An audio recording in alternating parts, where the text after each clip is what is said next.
পাত্র একটা বেসরকারি বিদেশ কোম্পানিতে চাকরি করে। মাইনে বেশ মোটা অঙ্কের, দেখতেও বেশ। রাজধানী শহরে নিজের ফ্ল্যাট আছে, কোম্পানি থেকে পেয়েছে গাড়ি, পড়াশোনা ইঞ্জিনিয়ারিংয়ের উপর। এইটুকু জেনেই আমার বাবা মা সন্তুষ্ট।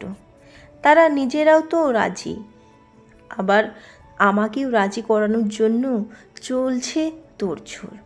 আমি বললাম, মোটা অঙ্কের মাইনে, বড় কোম্পানির চাকরি আর বাড়ি গাড়ি যে আমাকে সুখের নিশ্চয়তা দেবে, তা তোমরা ভাবলে কেমন করে? চাকরি দুষ্প্রাপ্যতার যুগে কেমন সোনার হরিণের মতো পাত্র পেলে কেউ হাতছাড়া করে? লুফে নেওয়াই যায়। চৈত্র সেলের শাড়ি কিংবা ফ্রিতে পাওয়া প্রসাদ। জীবন সঙ্গী তো সুযোগ বুঝে লুফে নেওয়ার জিনিস নয়। এই কথাগুলো শুনে তারা আরও রেগে গেল। আমি নিঃশব্দে চলে গেলাম ছাদে। ভাবতে লাগলাম, যে আমার জীবন সঙ্গী হবে সে আমার সহযোদ্ধা হতে পারবে তো? তার সাথে কি ছাদে বসে সন্ধেনামা দেখা যাবে? ইয়ারফোন ভাগাভাগি করে গান শোনা যাবে? মাঝরাতে কবিতা শোনাতে জাগিয়ে তুললে বিরক্ত হবে না তো? তার কাছে কি বায়না করা যাবে ইচ্ছে মতো? একটা রঙিন প্রজাপতির মতো উড়তে পারবো তো সে পাশে থাকলে?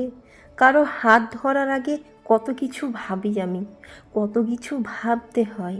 পেটে অন্ন জোগানোর কথাও ভাবি নিশ্চয়। কারো হাত ধরে তো আর গাছতলায় থাকবো না। এসব গল্প সিনেমাতে মানায় বরং। তবে বাড়ি গাড়ি অভিজাত্য নিয়ে যত ভাবে বাবা মা, সম্পর্ক নিয়ে এতটা কমার্শিয়াল আমি হতে পারি না। যার সাথে জ্যোৎস্না দেখা যাবে দুচোখ ভরে, চড়ুই পাখির মতো ছোট সুন্দর সংসার করতে পারা যাবে, আটপৌরের শাড়িতে আমাকে দেখিয়ে রোজ যে নতুন করে মুগ্ধ হওয়ার ক্ষমতা রাখে, যার সাথে তুমুল ছন্ন ছাড়া জীবন কাটানো যাবে। আমার চুরির শব্দে ঘুম ভাঙানোটা যার প্রিয় অভ্যাস হবে, আমার তাকেই চাই। আমার তাকেই চাই যে আমার কাজল ফুরিয়ে যাওয়ার খোঁজ রাখবে, আমার মন খারাপের কারণ জানবে, আমার আনকোড়া হাতের রান্না খেয়েও কোনো অভিযোগ করবে না, যার সাথে হাঁটা যাবে শত জন্মের সুদীর্ঘ পথ, যার চোখের দিকে তাকালে আমার সংসারে বসন্ত নেমে আসবে যখন তখন, যাকে ভালোবাসি বলার প্রয়োজনই হবে না কোনো দিন, মন পড়তে পারার ক্ষমতা আছে বলে।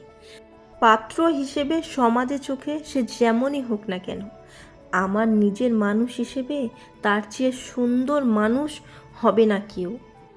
জীবন সংসারে কঠিন পথ পাড়ি দেওয়ার জন্য একটা নিজের মানুষই তো লাগে, তাই না?